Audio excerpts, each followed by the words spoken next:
depan lagi. Ayo. Panjang. Pendek. Ada padapan yang tangkap tadi loh.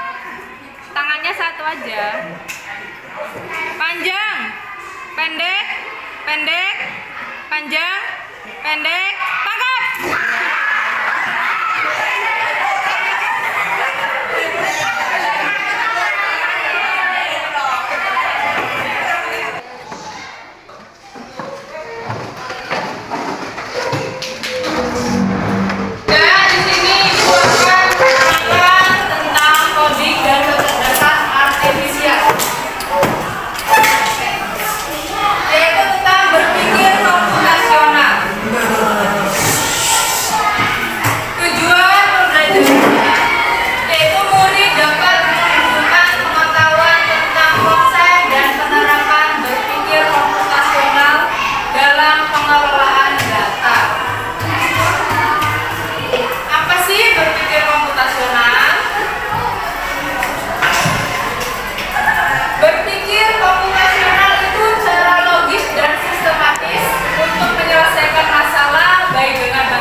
Dekomposisi itu proses memecah masalah kompleks menjadi bagian-bagian yang lebih kecil dan lebih mudah dikelola.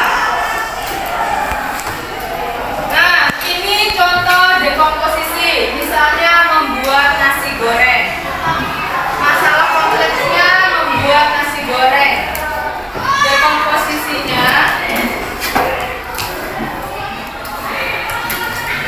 Dekomposisinya yang pertama adalah menyiapkan bahan-bahan seperti nasi, sayur, bumbu, dan lain-lain. Terus yang kedua, nyalakan kompor. Yang ketiga, masak nasi jika nasinya belum matang. Yang keempat, tumis bumbu. Yang kelima, mencampurkan bahan-bahan dan memasak hingga matang. Itu contoh dekomposisi. Kemudian ada pengenalan pola, yaitu kemampuan untuk mengidentifikasi kesamaan dan keteraturan dalam data atau informasi untuk memecahkan masalah dan mengambil keputusan. Ini ada contoh pengenalan pola. Contohnya itu merencanakan liburan. Saat merencanakan liburan, seseorang akan mengidentifikasi pola dalam preferensi perjalanan, seperti misalnya jenis akomodasi, terus jenis transportasinya itu mau apa, terus aktivitas yang disukai. Dengan mengenal pola ini, mereka dapat membuat pilihan yang lebih cepat dan efisien untuk perjalanan berikutnya. Kemudian yang ketiga, abstraksi, yaitu proses menyederhanakan masalah kompleks dengan fokus pada aspek penting dan mengabaikan detail yang tidak relevan. Tujuannya itu untuk mempermudah pemahaman dan solusi masalah dengan cara menyajikan informasi yang lebih ringkas dan terstruktur.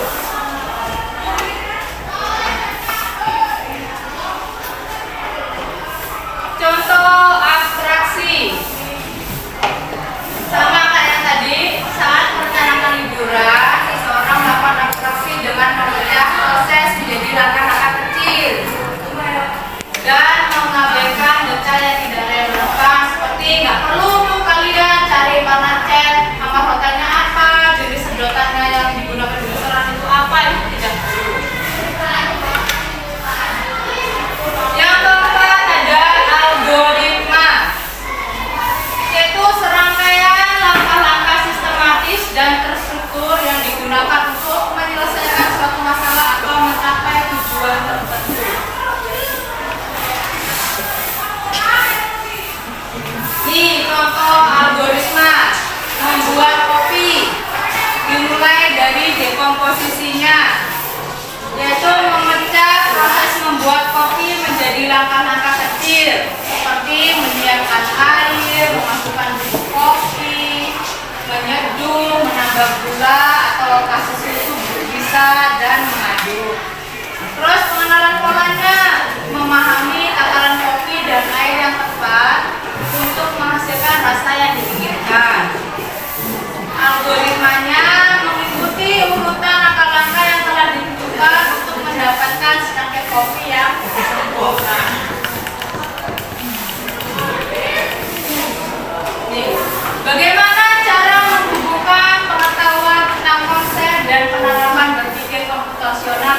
Hari apa yang biasanya membuat perjalanan lebih terlambat atau lebih lama? Apakah cuaca mempengaruhi lama perjalanan? Terus, apakah jam keberangkatan lebih awal membuat perjalanan lebih cepat? Atraksinya, menyaring hanya informasi yang relevan, membuang data tidak penting.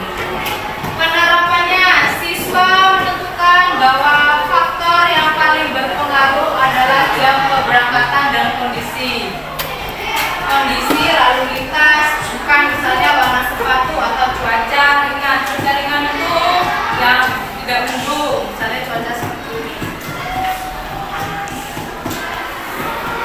Keempat, algoritma, konsep membuat langkah-langkah terstruktur dan logis untuk menyelesaikan masalah. Penerapannya, siswa menyusun algoritma sebagai berikut. Langkah pertama, catat waktu keberangkatan dan waktu tiba setiap hari selama 5 hari. Jadi waktunya itu dari Senin sampai Jumat. Langkah yang kedua, hitung waktu tempuh harian. Yang ketiga, hitung rata-rata waktu tempuh. Yang keempat, analisis hari dengan waktu tempuh paling lama dan penyebabnya. Dan yang kelima, tentukan jam keberangkatan ideal agar tidak terlambat.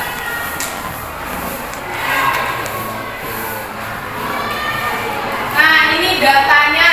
Misalnya hari Senin, waktu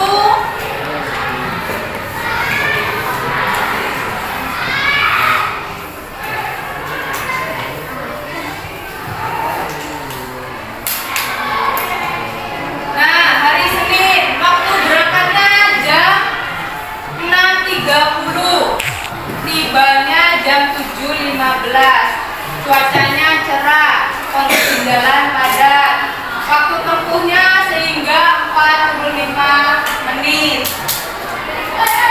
Hari Selasa berangkat jam 6:45, waktu tibanya jam 7:10, cuacanya cerah, kondisi jalan lancar, waktu tempuh 25 menit, dia lebih cepat dari hari Senin.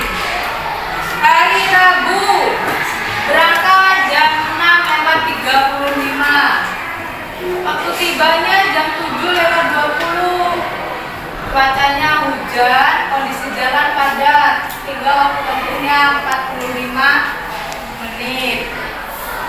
Hari Kamis berangkat jam 6:40, tiba di sekolah jam 7:05, cuaca cerah, kondisi jalan lancar, waktu tempuh 25 menit.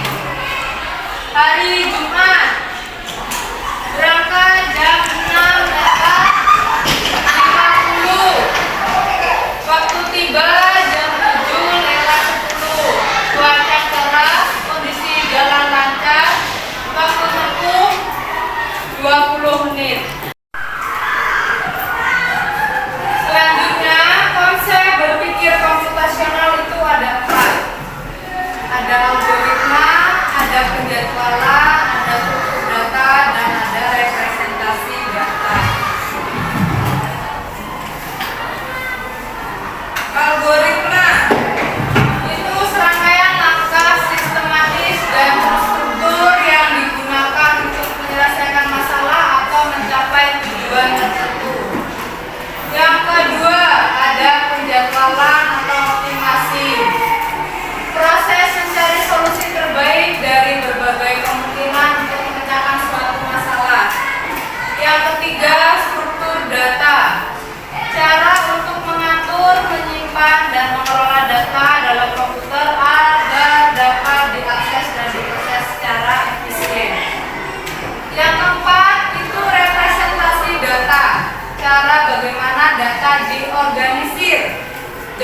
Nah,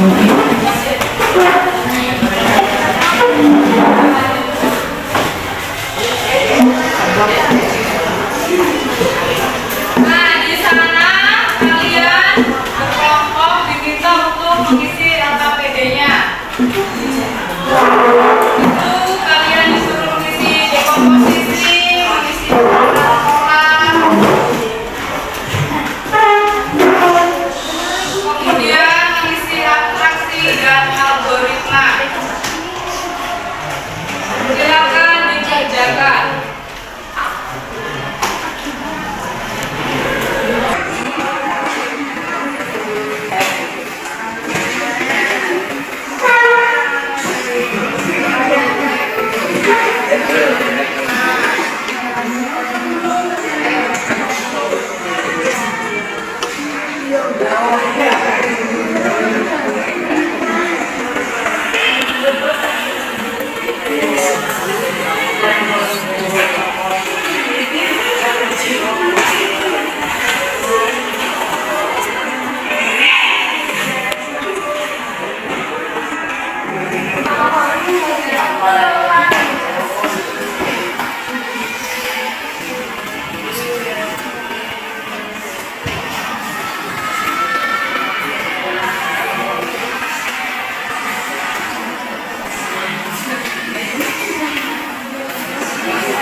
Oh ya, siapa namanya?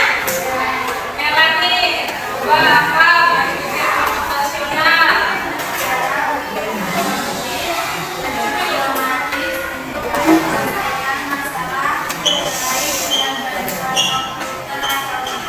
Ya, berpikir komputasional tadi cara berpikir logis dan sistematis untuk menyelesaikan masalah dengan bantuan komputer ataupun tidak. Contoh-contohnya apa tadi? Membuat apa tadi contohnya? Membuat